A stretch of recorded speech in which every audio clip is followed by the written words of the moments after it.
Happy दंपति, happy दंपति, हे हे हे हो हमारा आज का विषय है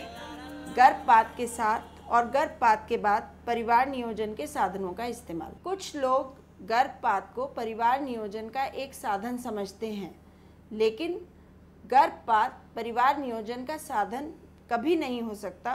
क्योंकि गर्भपात से महिला के स्वास्थ्य पर बुरा प्रभाव पड़ता है। एक महिला को बार बार गर्भपात से छुटकारा लेने के लिए परिवार नियोजन के साधनों का इस्तेमाल करना चाहिए। आज के समय में परिवार नियोजन के कई साधन उपलब्ध हैं, जिसमें पुरुष और महिलाएं बराबर रूप से भागीदार हो सकती हैं। परिवार नियोजन के साधनों में पुरुषों के लिए जैसे कि कंडोम और पुरुष नसबंदी उपलब्ध है, और इसी तरह से महिलाओं के लिए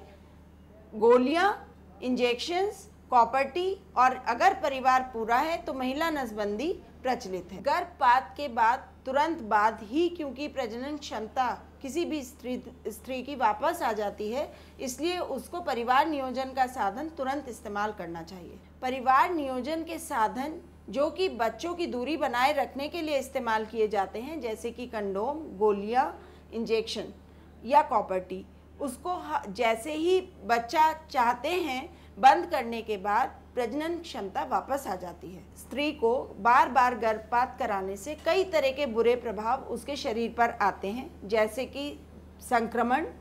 खून की कमी होना, और कई बार तो गर्भपात कराने के बाद नलों में सूजन आने की वजह से उसकी बच्चे पैदा करने की क्षमता तक खत्म हो सकती है। कोई भी महिला यदि बार बार गर्भपात करा रही है और उसका परिवार पूरा है, तो उसे गर्भपात के तुरंत बाद महिला नसबंदी को अपनाना चाहिए, और यदि उसको बच्चे करने हैं तो उसको गर्भपात के साथ ही कंडोम, गोलियां, इंजेक्शन या कॉपर-टी का इस्तेमाल तुरंत करना चाहिए। बार बार गर्भपात की स्थिति उन्हीं स्त्रियों के साथ आती है जिनकी प्राथमिकता स्वास्थ्य के प्रति नहीं है, इसलिए हम ये मानते हैं कि गर्भपात के साथ ही कॉपर-टी का इस्तेमाल कर लेना चाहिए, जिससे घर जाने पर अपनी व्यस्तता या अस्पताल में आने की असुविधा होने के कारण वो प्राथमिकता न बदले और उससे वो स्त्री 3 साल से लेकर 5 साल तक सुरक्षित रह सके। गर्भपात करने के बाद कॉपर-टी का इस्तेमाल करने के लिए समय की या किसी भी परेशानी की कोई गुंजाइश नहीं है। गर्भपात के तुरंत बाद कॉपर-टी लगा दी जाती है, जिसमें महिला को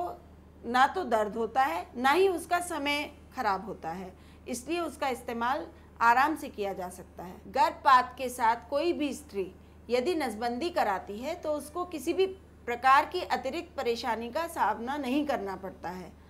क्योंकि जो समय गर्भपात में लगता है उसी के साथ नसबंदी होने से उसके समय और पैसे दोनों की बचत होती है। कुछ लोग ऐसा समझते हैं कि गर्भपात के साथ नसबंदी कराने से उनको शारीरिक कमजोरी हो जाएगी और वो काफ़ी समय तक काम नहीं कर पाएंगी, लेकिन सच्चाई है कि गर्भपात के साथ नसबंदी कराने से आपका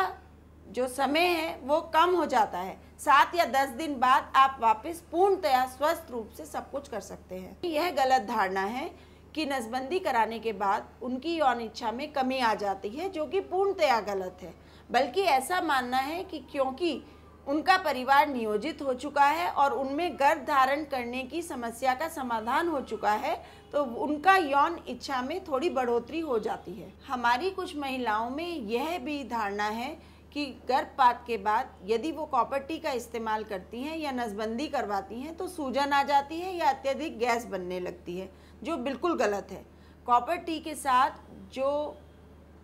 सूजन की शिकायत महिलाएं बताती हैं वो किसी भी संक्रमण या साफ सफाई कम रखने की वजह से हो सकती है, कॉपर-टी की वजह से नहीं। और नसबंदी के बाद जो अत्यधिक गैस बनने की शिकायत आती है वो खान पान की कमी के कारण आती है, नसबंदी की वजह से नहीं। हैप्पी दंपति, हैप्पी दंपति, हे हे हे